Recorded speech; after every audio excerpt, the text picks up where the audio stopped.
အားလုံးမင်္ဂလာပါဒုတိယဝါနာရှင်အားလုံးကိုကြိုဆိုပါတယ်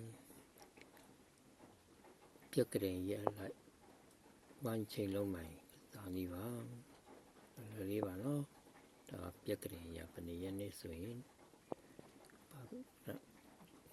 ရှင်းရက်နေ့ဆိုရင်3-8ချိန်8ရက်ကိုယူလိုက်တာပါနော်လုံးမိုင်က8တုံးထက်တော့ပါပြီနော်ဒီနေ့9ရက်နေ့ဆိုတော့4-9ချိန်9ပိုင်းဘာထွက်မလိုက်စောင့်ကြည့်ရပါနော်ပြေပါမတင်လိုက်ပါဘူးဒီပေမဲ့2ရက်နေ့မှာနေ့လုံးမိုင်2ခွန်ချိန်4နှစ်ထွက်ပါတယ်3ရက်နေ့ပိတ်ပါတယ်4ရက်နေ့မှာ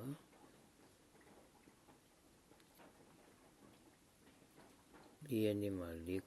4ပိုင်း4-9ချိန်မှာနော်ထွက်တာ3-9ထွက်ပါတယ်5ရက်နေ့မှာ5ပိုင်း3-5ဝန်းချိန်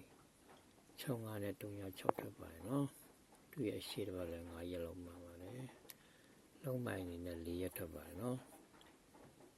ဒီတော့လည်း8ရက်နေ့တော့8ချိန်8လုံးပိုင်းနဲ့8တုံးထွက်သွားပါပြီနော်ဒီနေ့9ရက်နေ့9ပိုင်း4-9ချိန်ပါ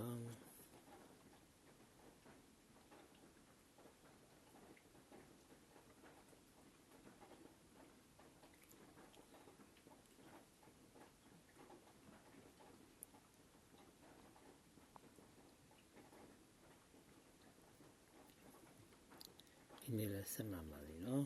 တပတ်ကိုပဲနေ့လည်းမှလည်းကြည့်အောင်နော်စက်တက်ကတော့မှန်ရပဲ5ဘယ်တော့ရှိပါပြီ